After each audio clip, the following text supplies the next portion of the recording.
मुद मंगल में पूजनीय संत समाज, सम्माननीय सत्संग प्रेमी भक्त सज्जनों, भक्तिमयी माताओं बहनों तथा प्यारे बच्चों, हमारा जीवन दो चीज़ों का संगम है, व्यवहार और परमार्थ। इन दोनों बातों को हमें सीखने की आवश्यकता है। व्यवहार क्या है और परमार्थ क्या है। व्यवहार है घर परिवार, पिता पुत्र, पति पत्नी, माता पिता, आपसी लोगों में चीज़ों के साथ सामंजस्य बिठा करके हंसते बोलते हुए जीवन को जीना, यह व्यवहार है। और परमार्थ है मन इंद्रियों को संयमित करके, दुष्कर्मों को त्याग करके अपनी आत्मा को समझना, जानना और अपने मन को प्रसन्न रखना।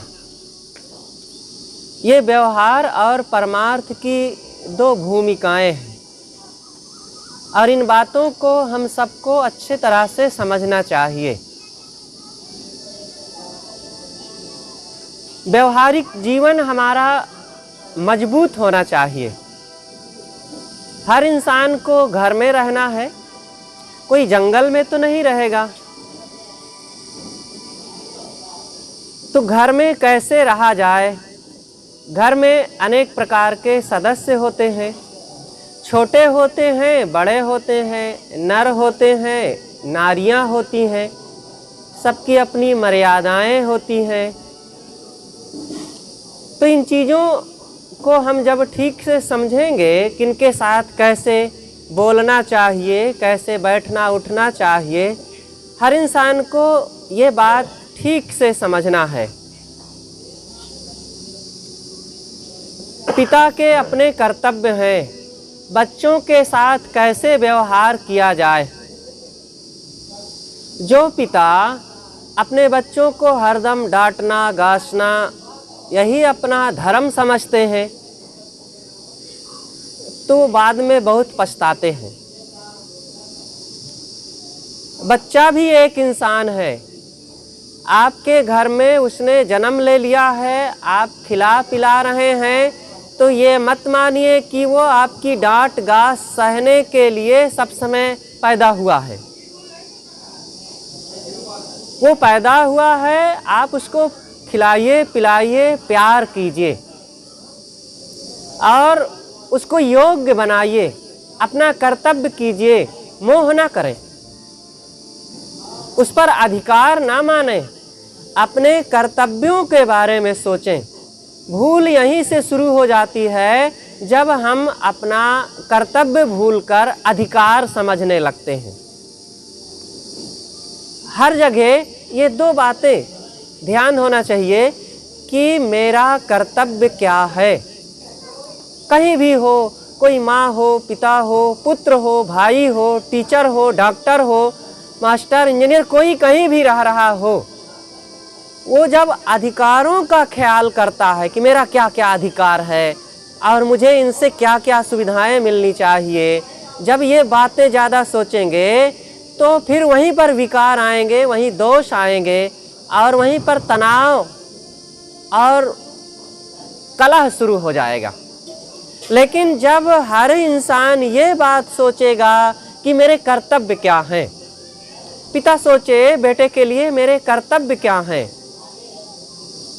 तब फिर वो अपने कर्तव्यों का अवलोकन करेगा कि मेरा कर्तव्य है बेटे को अच्छे ढंग से खिलाना पिलाना, इसके शरीर को स्वस्थ रखना, इसकी अच्छी परवरिश करना, इसके लिए अच्छी पढ़ाई का ध्यान रखना, इसके लिए अच्छे संस्कार मिले, इसको ऐसे विचार दिया जाए कि जिससे ये जीवन में खुशहाल जिंदगी जी सके। तो ये मेरे कर्तव्य हुए।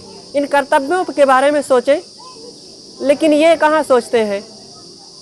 हम सोचते हैं कि ये सब मैं जो कर रहा हूँ इसके बदले में मुझे ये क्या देगा, मेरे लिए ये कितना ख्याल रखेगा, कितना धन कमा करके लाएगा, कितना बड़ा बंगला बनवाएगा, बुढ़ापे में कितना मेरी ये सेवा करेगा, आज मेरी बातें किस ढंग से ये मान रहा है कि नहीं मान रहा है।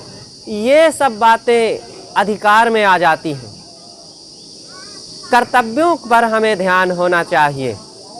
इसी प्रकार पुत्र के अपने कर्तव्य हैं। पुत्र को ये सोचना चाहिए कि मेरे क्या कर्तव्य हैं। पिता ने तो मुझे सब कुछ दिया, खिलाया पिलाया, पढ़ाया लिखाया और योग्य बना करके अपनी सारी चीज़ें दे करके एक शून्य से मुझे एक संपत्तिशाली और एक अच्छे व्यक्तित्व वाला इंसान बना दिया। लेकिन मैं क्या कर रहा हूँ अपने माता पिता के लिए, अपनों के लिए मैं क्या कर रहा हूँ। तो जब वो सोचेगा अपने कर्तव्यों के बारे में, तब उसे याद होगा कि पिता बड़े हैं, पिता ने मुझे ये सब दिया। कोई व्यक्ति जब हमारे एक रुमाल उठाकर, हम जा रहे थे, रुमाल हमारी गिर गई तो उसने उठा करके हमें दे दिया, अथवा बता दिया कि भाई साहब आपकी रुमाल गिर गई, तब हम उसको धन्यवाद देते हैं। भाई धन्यवाद, आपने बता दिया, नहीं तो हानि हो जाती, नुकसान हो जाता। लेकिन मेरे पिता ने, मेरी माँ ने मुझे इतनी सारी चीज़ें दिया, इतना बड़ा जीवन दिया और इतना योग्य बना दिया, और क्या मैं उनके लिए कृतज्ञ हूँ?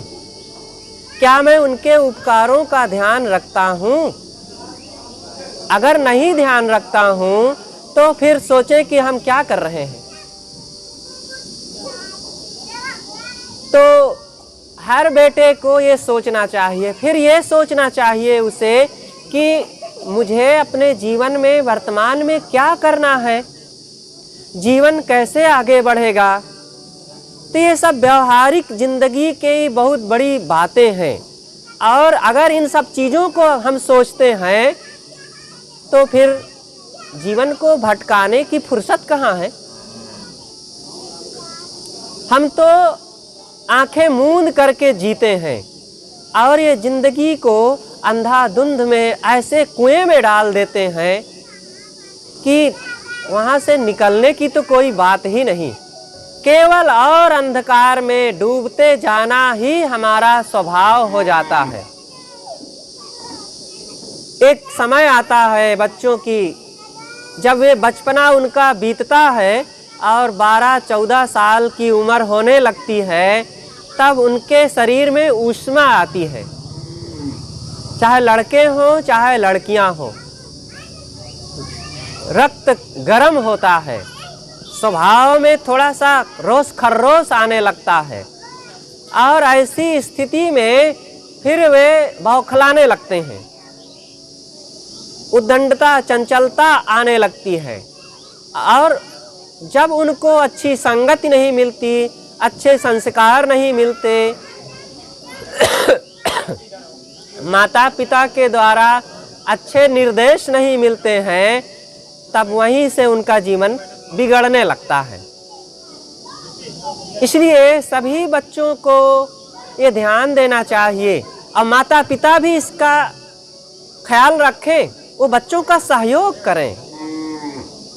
लेकिन यहाँ तो ऐसे ही है कि एक तरफ से गर्म ज्वाला और दूसरी तरफ से पेट्रोल उस पर छिड़का जाता है।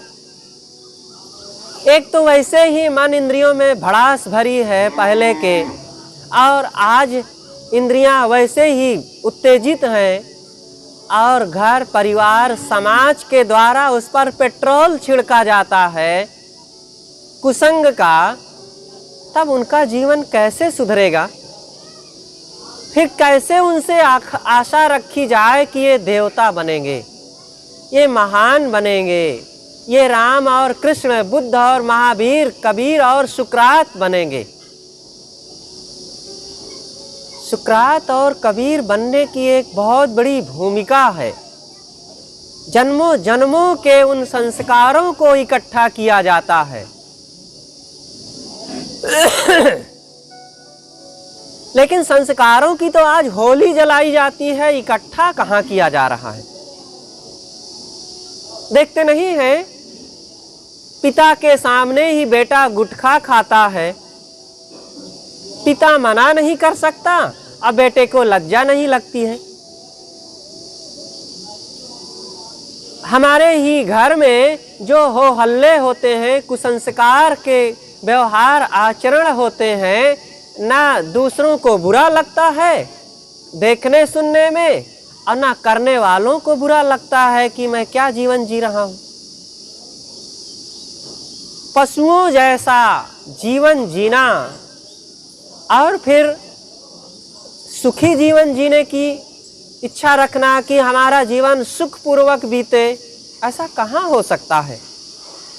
ये तो पूर्व कर्मों का, पूर्व जन्मों का हम उपकार माने कि जो आज स्वस्थ हैं और धन धान्य से संपन्न है और किसी ढंग से बाहरी कोई विपत्ति नहीं है, अच्छा है, ये पूर्व की कमाई थी। आज हम क्या कर रहे हैं? आज हम अपने जीवन को कहाँ खुशहाल बना रहे हैं। बंधुओं, बासी खाने से जब पेट भर सकता है तो क्या ताजा खाने से नहीं भरेगा? ये पूर्व की कमाई आप खा रहे हैं, इसी से जब खुशहाल है थोड़ी सी जिंदगी, तो इसी खुशहाली में ताजा बनाओ। नहीं तो जब रोग लग जाएंगे, बुढ़ापा आ जाएगा, असमर्थता लाचारी आ जाएगी, आंख नाक कान व्यर्थ हो जाएंगे, कमजोर हो जाएंगे, तब ताजा कहाँ बना पाएंगे। और ताजा बनाना यही है कि हम सत्संग करें, मन इंद्रियों को स्वश करें, दुर्गुण दुर्व्यसनों से तो दूर ही रहें और वाणी में मिठास लावें और ज्ञान भक्ति सदाचार को अच्छी तरह से जीवन में अपनावें और यथार्थ ज्ञान को समझें। मैं कौन हूँ, जीवन क्या है। जब ये ज्ञान बोध विचार की शुरुआत होती है तो यही व्यवहार है और यही व्यवहार से परमार्थ की यात्रा शुरू हो जाती है। व्यवहार और परमार्थ दोनों बहुत मिले जुले हैं, दोनों को बिल्कुल अलग अलग कर पाना बड़ा मुश्किल है, लेकिन दोनों का अपना महत्व है। दोनों एक सिक्के के दो पहलू हैं। जैसे एक सिक्का होता है और उसके दोनों भाग हैं। आपका जीवन है, शारीरिक जीवन, इसके भी अपने दो पहलू हैं, आगे और पीछे। पीठ का फोटो नहीं खिंचवाने जाते हैं। कभी कभी फोटोग्राफर से कहते हैं क्या कि भाई साहब मेरी पीठ का फोटो खींच दीजिए, आज वहाँ उस फार्म में लगाना है। फोटोग्राफर से चेहरे का ही फोटो खिंचवाते हैं। तो क्या पीठ बेकार है क्या? पीठ को काट कर निकलवा देंगे? नहीं, दोनों हमारे जीवन के अंग हैं, दोनों का महत्व है। ऐसे व्यवहार और परमार्थ है।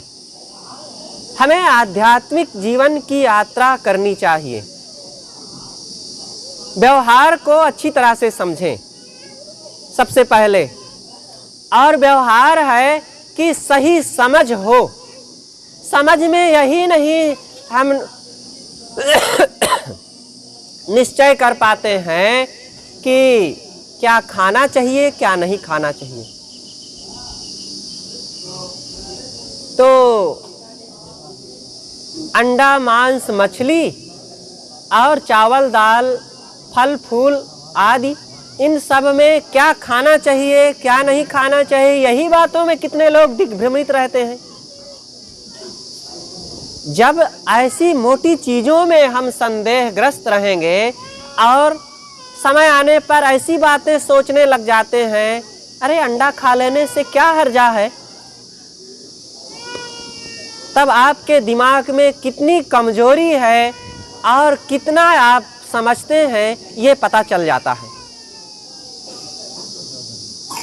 सदैव खान पान का सही बोध होना चाहिए और यह निश्चय होना चाहिए कि कम से कम हम ना इंसानियत की ऊंचाई पर चढ़ सकें तो एक साधारण मनुष्यता को अपनाए रखें, पशुता ना अपनावें। अरे भाई, पशुओं में भी जो मांसाहारी और शाकाहारी का विभाग है ना, पशुओं में भी वे अपनी एक क्वालिटी बनाए रखते हैं।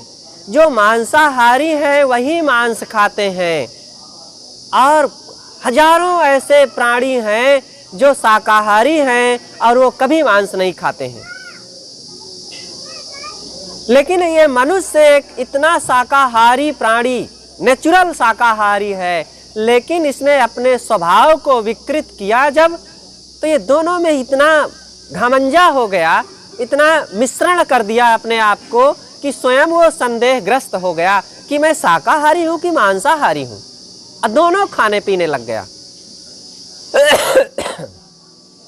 इसलिए अपने खान पान में संयम रखें। अंडा, मांस, मछली का पूरी तरह से त्याग होना चाहिए।